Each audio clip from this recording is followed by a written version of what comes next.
The Bell Jar, chapter 18 by Sylvia Plath. मैं गहरी भीगी हुई नींद से जागी और पहली चीज़ जो मैंने देखी वह थी डॉक्टर नोलन का चेहरा, जो मेरे सामने तैर रहा था और कह रहा था, एस्थर एस्थर। मैंने अजीब से हाथ से अपनी आंखें रगड़ी। डॉक्टर नोलन के पीछे मुझे एक महिला का शव दिखाई दे रहा था, जिसने एक झुर्रीदार काले और सफ़ेद चेकदार लवादा पहना हुआ था और उसे एक चारपाई पर ऐसे फेंका गया था मानो उसे बहुत ऊंचाई से गिराया गया हो। लेकिन इससे पहले कि मैं कुछ और समझ पाती, डॉक्टर नोलन ने मुझे एक दरवाजे के अंदर ले गई और ताज़ी नीले आसमानी वाली हवा में ले गई। सारी गर्मी और डर गायब हो गया। मुझे आश्चर्यजनक रूप से शांति का एहसास हुआ। घंटी का जार मेरे सिर से कुछ फीट ऊपर लटका हुआ था। मैं बहती हवा के लिए खुली थी। यह वैसा ही था जैसा मैंने आपको बताया था, है ना? डॉक्टर नोलन ने कहा, जब हमारे भूरे पत्तों की चरमराहट के बीच से होते हुए बेलसाइज की ओर वापस जा रहे थे। हाँ, खैर, यह हमेशा ऐसा ही होता रहेगा, उसने दृढ़ता से कहा। तुम्हें हफ्ते में 3 बार शॉक ट्रीटमेंट मिलेगा, मंगलवार, गुरुवार और शनिवार। मैंने लंबी सांस ली। कितनी देर के लिए? डॉक्टर नोलन ने कहा, यह आप और मुझ पर निर्भर करता है। मैंने चांदी का चाकू उठाया और अपने अंडे का ढक्कन तोड़ दिया। फिर मैंने चाकू नीचे रखा, उसे देखा। मैंने सोचने की कोशिश की कि मुझे चाकुओं से इतना प्यार क्यों था, लेकिन मेरा मन उस विचार के बंधन से छूटकर एक पंछी की तरह खाली हवा के बीच झूल गया। जॉन और डीडी पियानो पर साथ साथ बैठे थे और डीडी जॉन के चॉपस्टिक का निचला हिस्सा बजाना सीख रही थी, जबकि जॉन खुद ऊपरी हिस्सा बजा रही थी। मुझे लगा कि कितना दुखद है कि जॉन इतनी घोड़ी जैसी दिखती थी। इसके इतने बड़े बड़े दांत और 2 धूसर काले पत्थरों जैसी आंखें। वह बड़ी विलार जैसे लड़के को नहीं पाल सकती थी और डीडी का पति जाहिर तौर पर किसी न किसी रखैल के साथ रह रहा था और उसे एक बूढ़ी घिनौनी बिल्ली की तरह खट्टा कर रहा था। मुझे एक पत्र मिला है, जॉन ने अपना उलझा हुआ सिर मेरे दरवाजे के अंदर डालते हुए कहा। तुम्हारे लिए। अच्छा। मैंने अपनी नज़रें अपनी किताब पर गड़ाए रखी। जब से शॉक ट्रीटमेंट खत्म हुए थे, 5 की एक छोटी सी श्रृंखला के बाद, और मुझे शहर की सुविधाएं मिल गई थी। जॉन मेरे आसपास एक बड़ी और बेदम फल मक्खी की तरह मंडराती रहती थी, मानो ठीक होने की मिठास कोई ऐसी चीज़ हो जिसे वह सिर्फ नज़दीकी से ही सोख ले। उन्होंने उसकी भौतिकी की किताबें और लेक्चर नोट से भरे धूल भरे सर्पिल पैड के ढेर छीन लिए थे। उसके कमरे में घंटी बजी और वह फिर से अंदर सिमट गई। तुम क्या जानना नहीं चाहती कि यह किसका है? जॉन कमरे में घुसी और मेरे बिस्तर पर बैठ गई। मैं उसे कहना चाहती थी कि वह यहाँ से चली जाए, पर उसने मुझे डरा दिया। पर ऐसा मैं नहीं कर सकी। ठीक है, मैंने अपनी जगह पर उंगली रखी और किताब बंद कर दी। किससे? जॉन ने अपनी स्कर्ट की जेब से एक हल्के नीले रंग का लिफाफा निकाला और उसे चिढ़ाते हुए लहराया। अच्छा, क्या यह संयोग नहीं है? मैंने कहा। क्या मतलब है तुम्हारा संयोग से? मैं अपने दफ्तर में गई, एक हल्के नीले रंग का लिफाफा उठाया और उसे जॉन की तरफ विदाई के रुमाल की तरह लहराया। मुझे भी एक चिट्ठी मिली है। सोच रही हूँ कि क्या ये दोनों एक ही हैं? वह बेहतर है, जॉन ने कहा। वह अस्पताल से बाहर गया है। थोड़ा विराम था। क्या तुम उससे शादी करने जा रही हो? नहीं, मैंने कहा। क्या आप हैं? जॉन ने टालते हुए मुस्कुराकर कहा। वैसे भी वह ज़्यादा मुझे पसंद नहीं था। ओह, नहीं, मुझे उसका परिवार पसंद था। आपका मतलब है श्रीमान और श्रीमती विलार्ड? हाँ, जॉन की आवाज़ मेरी रीढ़ की हड्डी में गई। वह बहुत महत्व की तरह उतर गई। मुझे उनसे बहुत प्यार था, मेरे लिए अच्छे थे, इसलिए मैं हमेशा उनसे मिलने जाती थी। वह रुकी। जब तक तुम नहीं आ गई, मुझे माफ़ करना। फिर मैंने कहा, अगर तुम्हें वे इतने पसंद थे, तो तुम आगे क्यों नहीं गई? क्या आप उसे आने देंगे? जॉन ने हिचकते हुए कहा। मुझे नहीं पता। पहले तो मुझे लगा कि बडी का पागल खाने में मुझसे मिलने आना बहुत बुरा होगा। शायद वो सिर्फ सेखी बगाड़ने और दूसरे डॉक्टरों से मिलने घुलने आएगा। लेकिन फिर मुझे लगा कि ये एक कदम होगा, उसे रखना, उसे त्यागना, इस तथ्य के बावजूद कि मेरे पास कोई नहीं था। उसे बताना कि कोई समकालिक अनुवादक नहीं है, कोई नहीं है, बल्कि ये कि वो गलत है, कि मैंने रुकना बंद कर दिया है। क्या तुम हो? हाँ, जॉन ने सांस ली। शायद वह अपनी माँ के साथ आएगा। उसकी माँ को साथ लाने के लिए कहूँगी। उसकी माँ? जॉन ने मुंह बनाया। मुझे मिसेस विलार्ड बहुत पसंद है। मिसेस विलार्ड एक अद्भुत महिला है। वह मेरे लिए एक सच्ची माँ बनी रही है। मेरे मन में श्रीमती विलार्ड की एक तस्वीर थी। उनके हीथर मिश्रित ट्वीट, उनके समझदार जूते और उनकी बुद्धिमान महत्वपूर्ण बातें। मिस्टर विलार्ड उनके छोटे बेटे थे और उनकी आवाज़ ऊंची और स्पष्ट थी, क्योंकि एक छोटे बच्चे की तरह। जॉन और श्रीमती विलार्ड। उस सुबह मैंने डीडी का दरवाज़ा खटखटाया था। कुछ दो भाग वाला संगीत इधर उधर लेने की चाहत में मैंने कुछ मिनट तक इंतज़ार किया और फिर कोई जवाब न मिलने पर यह सोचकर कि डीडी बाहर गई होगी और मैं उसके ब्यूरो से संगीत ले सकती हूँ, मैंने दरवाज़ा में धक्का दिया। दरवाज़ा खोलकर कमरे में प्रवेश किया। बेलसाइज में, यहाँ तक कि बेलसाइज में भी दरवाजे के ताले लगे थे, लेकिन मरीजों के पास चाबियाँ नहीं थी। बंद दरवाज़ा निजता का प्रतीक था और बंद दरवाजे की तरह उसका सम्मान किया जाता था। कोई दस्तक देता, फिर चला जाता। मुझे यह बात याद आ रही थी जब मैं कमरे के गहरे कस्तूरी अंधेरे जैसे हॉल की चमक के बाद आधी अधूरी आंखें लिए खड़ी थी। जैसे ही मेरी नज़र साफ हुई, मैंने बिस्तर से एक आकृति को उठते देखा। तभी किसी धीमी सी हंसी। आकृति ने अपने बाल ठीक किए और दो पीली कंकरीली आंखें मुझे उस अंधेरे में घूर रही थी। डीडी अपने हरे ऊनी ड्रेसिंग गाउन के नीचे नंगी टांगों के साथ तकियों पर लेटी हुई थी और एक हल्की सी व्यंग्यात्मक मुस्कान के साथ मुझे देख रही थी। उसके दाहिने हाथ की उंगलियों के बीच सिगरेट जल रही थी। मैं तो बस यही चाहती थी, मैंने कहा। मुझे पता है, डीडी ने कहा। संगीत। हेलो अस्थर, जॉन ने फिर कहा और उसकी मक्के जैसी भूरी आवाज़ सुनकर मुझे उल्टी आने लगी।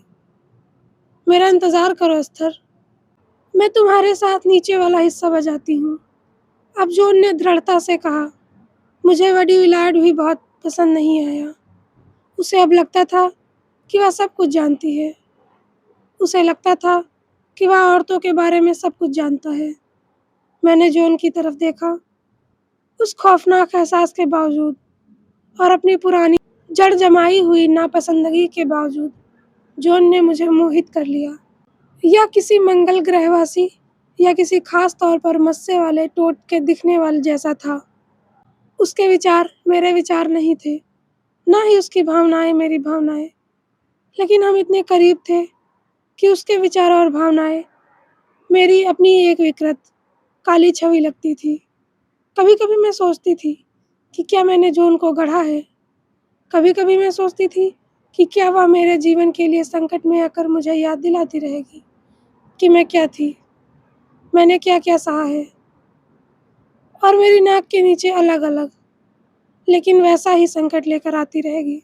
मैं वह नहीं देखती थी जो औरतें दूसरी औरतों में देखती थी।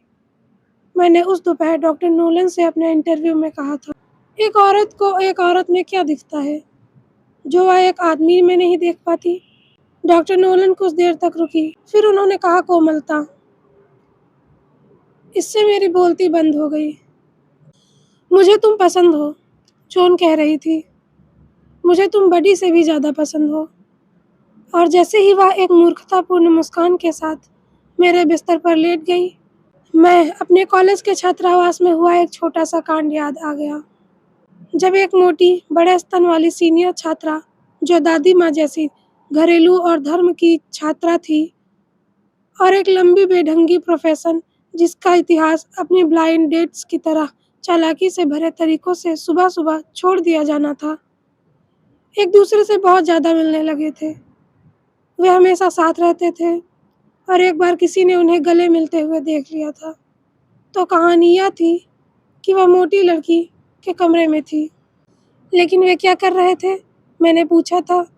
जब भी मैं पुरुषों को पुरुषों और महिलाओं को महिलाओं के बारे में सोचती, मैं कल्पना भी नहीं कर पाती थी कि वे असल में क्या कर रहे होंगे।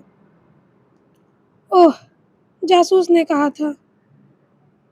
मिली कुर्सी पर बैठी थी और थियोडोरा बिस्तर पर लेटी हुई थी और मिली थियोडोरा के बालों को सहला रही थी। मैं निराश हो गई।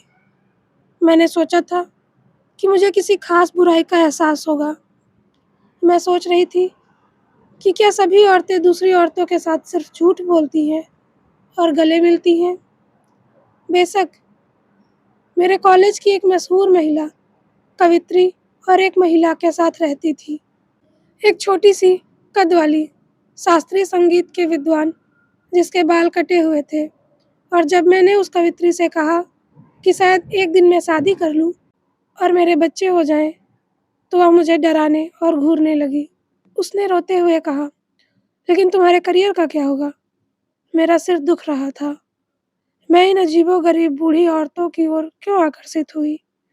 वहाँ एक मशहूर कवित्री थी और फिलोमेना गिनी और जेसी और वह ईसाई वैज्ञानिक औरत और भगवान जाने कौन-कौन, और वे सभी किसी न किसी तरह मुझे गोद लेना चाहती थी और अपनी देखभाल और प्रभाव की कीमत पर मुझे अपने जैसा बनाना चाहती थी।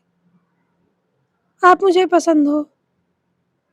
यह मुश्किल है जॉन, मैंने अपनी किताब उठाते हुए कहा, क्योंकि मैं तुम्हें पसंद नहीं करती। तुम मुझे उल्टी करवाती हो। तुम अगर जानना चाहती हो। और मैं अपने कमरे से बाहर चली गई। जॉन मेरे बिस्तर पर एक बूढ़े घोड़े की तरह पड़ी रही और छोड़ दी। मैं डॉक्टर का इंतज़ार कर रही थी और सोच रही थी कि क्या मुझे भाग जाना चाहिए। मुझे पता था कि मैं जो कर सकती हूँ वह गैर कानूनी है। वैसे भी मैनचेस्टर में, क्योंकि राज्य कैथोलिकों से भरा हुआ था, लेकिन डॉक्टर नोलन ने कहा था कि डॉक्टर उनका पुराना दोस्त है और वह समझदार आदमी भी है। आपका अपॉइंटमेंट किस लिए है? तेज तर्रार सफ़ेद वर्दीधारी रिसेप्शनिस्ट ने नोटबुक में मेरा नाम लिखते हुए पूछा। आपका क्या मतलब है? मैंने नहीं सोचा था कि डॉक्टर के अलावा कोई और भी मुझसे यह सवाल पूछेगा। और सामुदायिक प्रतीक्षा कक्ष अन्य रोगियों के साथ भरा था, जो अन्य डॉक्टरों के लिए प्रतीक्षा कर रहे थे। उनमें से अधिकांश गर्भवती थी या शिशुओं के साथ थी, और मैंने महसूस किया कि उनकी नज़र मेरे सपाट कुंवारी पेट पर थी। रिसेप्शनिस्ट ने मेरी ओर देखा और मैं शर्मा गई। ठीक है ना? उसने विनम्रता से कहा। मैं तो बस यह जानना चाहती थी कि आपसे क्या चार्ज करना है। क्या आप छात्र हैं? तो फिर इसकी कीमत आधी ही होगी, $10 की जगह $5। क्या मैं आपसे बिल ले लूँ? मैं अपने घर का पता बताने ही वाली थी, जहाँ बिल आने तक मैं शायद पहुँच जाऊँगी, लेकिन तभी मुझे अपनी माँ का बिल खोलने और यह देखने का ख्याल आया कि यह किस लिए है।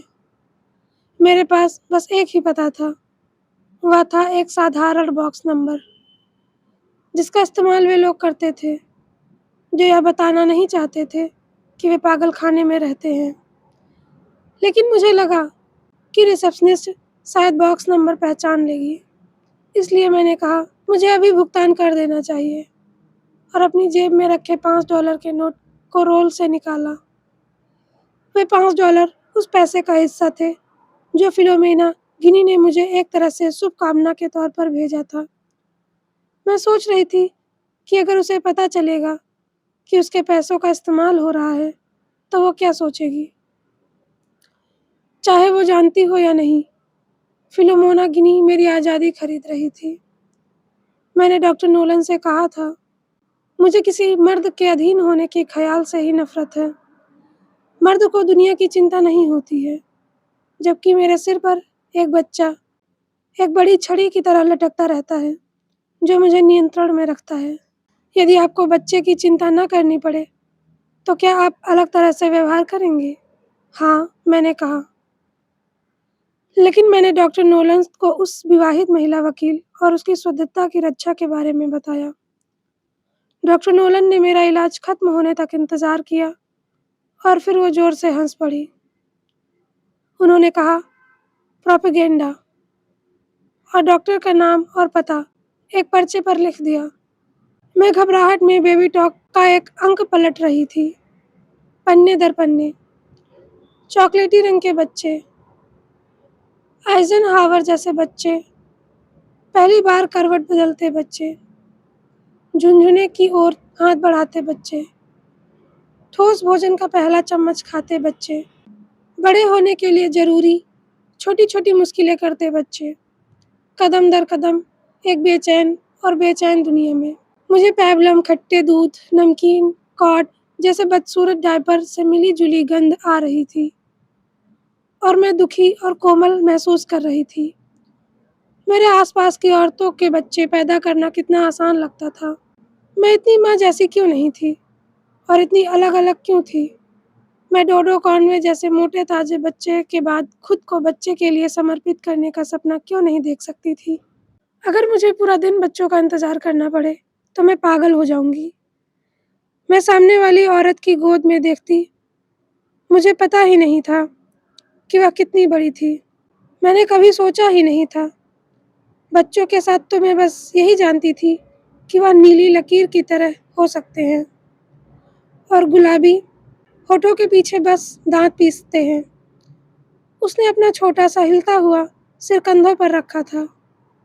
लगता था कि उसकी गर्दन नहीं है और एक समझदार प्लेटोनिक भाव से मुझसे देख रहा था।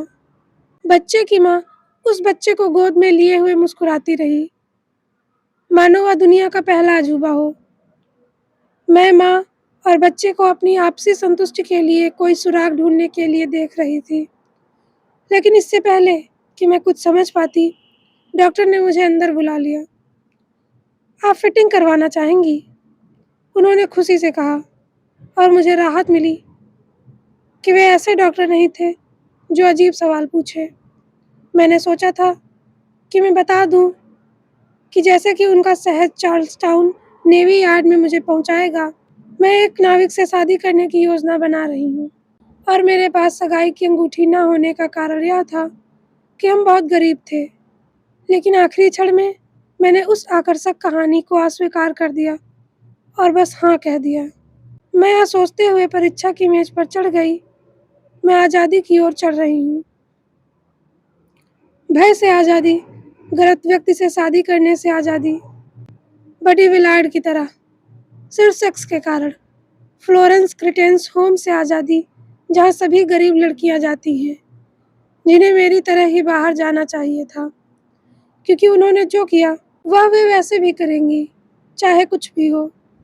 जब मैं अपनी गोद में सादे भूरे कागज के आवरण पर अपना बॉक्स लिए पागल खाने की ओर जा रही थी, तो मैं मानो मिसेस एनीबॉडी हो गई थी, जो शहर में दिन भर बिताकर अपनी अविवाहित चाची के लिए सॉफ्ट का केक या फिलोन के बेसमेंट की टोपी लेकर लौट रही थी। धीरे धीरे यह संदेह कम होता गया कि कैथोलिक की आंखें एक्सरे जैसी होती हैं और मैं सहज हो गई।